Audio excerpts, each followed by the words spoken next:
O'Reilly out, Fox juggling its primetime lineup and looking to move on. And reports are saying that O'Reilly could get as much as $25 million in severance. One by one, they stood up against a media giant. Women from in front of the camera, like well-known anchors Megyn Kelly and Gretchen Carlson, to guests on the program, to women who work behind the scenes in production and payroll. It's time for us to come out of the shadows and let our voices be heard. Together, they are shaking up one of the most powerful networks in the world, describing it as rife with sexual harassment and racial discrimination. We are calling today for an independent investigation into the culture of sexual harassment at Fox News. These accusers say it's a culture that comes from the top down, allegedly from former CEO Roger Ailes. He tried to kiss me 3 times. So I rejected that, and when I rejected that, he asked me when my contract was up.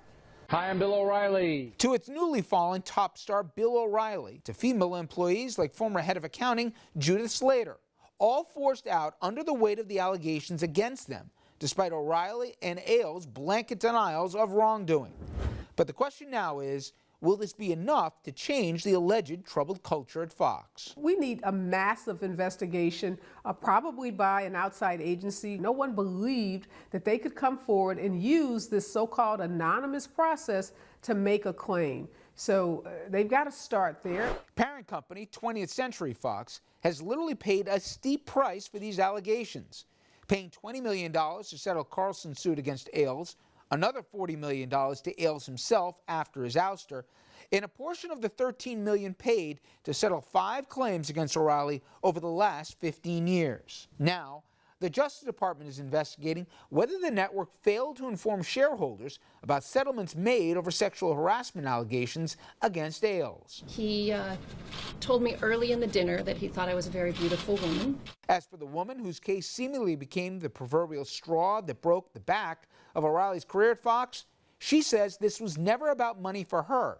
that she came forward in the hopes of bringing about systemic change. I think this is going to have a really positive effect at Fox News. I'm sure that we will see many people come forward, and I hope that maybe I played a part in that. And for more on this, let's bring in our guest. We're joined by Washington Post media and politics reporter Callum Borchers. And Callum, this sounds like a loaded question because there's a lot of different ways to go here, but why was Bill O'Reilly fired? Not just, I suppose, the New York Times article, but what was really the rationale why the Murdoch said, we just can't carry this any longer? Well, it's probably a cynical way to look at it, but I think the short answer is business, advertising. I mean, the report that the New York Times put out was obviously something that the network was aware of all along. They had, participated in paying $13 million to 5 women over the years to make these claims go away. So this wasn't a decision made just on principle, and it wasn't a decision based on ratings. It wasn't as if Bill O'Reilly took a hit when the New York Times published its investigation. In fact, his viewers flocked to him even more than they had been before. The only thing that really changed was advertising. You had dozens of companies all of a sudden cancel their ads on the O'Reilly factor. You started seeing ads for freeze-dried food for the apocalypse and stuff like that. It became hard to sell ads against the program, and that was the final straw. Other theories, I mean, that's the core one, but people said, Paul Weiss, they very possibly uncovered even more allegations that have yet to come to light. Also, Sky, as it related to a European broadcaster and carrier over there, where this could have complicated that acquisition. How much of this had to do with stuff both abroad and also stuff we don't know about? Sure. I think all of those are factors as well. But again, I think they all come back to the same business considerations. If this was going to become a hindrance in the sense that it was going to damage the Fox News brand, and to the point where advertisers might walk away from the network altogether and not just from O'Reilly's show, if more accusers were to come forward, or if, as you say, it was going to become a hindrance to a business deal in the UK, well, it just wasn't worth keeping him around any longer. Now, he's been the king of cable news for, a decade and a half. That's very hard to replace. But as soon as you start hurting the bottom line and hurting it in a big way, then you're not nearly as valuable as you once were, of course. Also, easy to ask Monday morning, or I guess Thursday morning quarterbacking here, but Did Fox wait too long? Because, I mean, if anybody believes that they learned about these allegations, did the higher-ups through that Times expose, they're delusional. They knew this was a problem before, and they knew about the settlements. My point is, did they wait too long, or did they actually react comparatively on the media landscape pretty definitively and quickly here? Well, it depends how you want to answer that question, right? And if you want to answer it in terms of just pure principle, right and wrong, you could easily say that they waited too long. Perhaps they should have moved on from Bill O'Reilly several years ago if you were really going to make that argument. But again, if you're looking at it from a business standpoint, they probably played it about right? So you had the report come out from the New York Times earlier this month, and then there was sort of a waiting period. Let's see how this goes. You remember at first it was just 2 companies that walked away, and then it was 10, and then it was several dozen, and it just kept on building.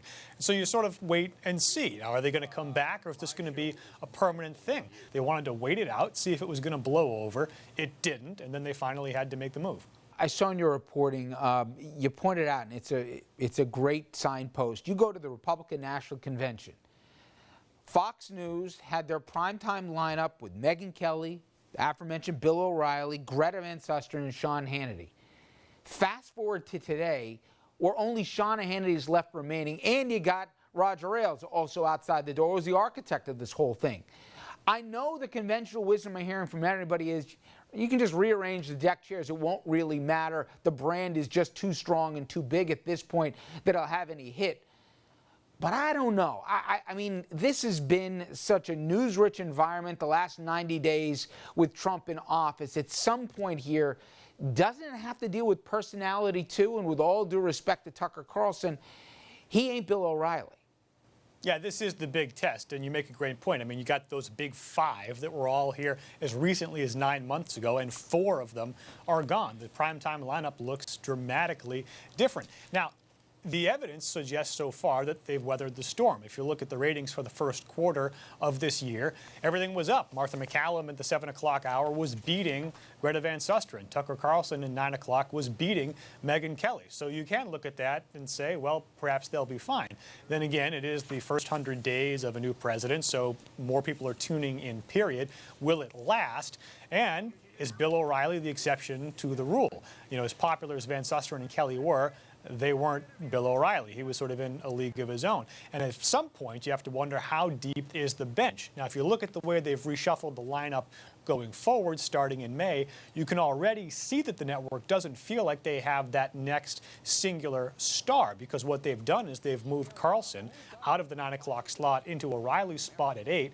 Well, that's fine, but they don't have another big star to take the spot at 9 o'clock. And so what they've done is they've taken the ensemble cast of the 5, which is that panel show that used to air at 5 p.m.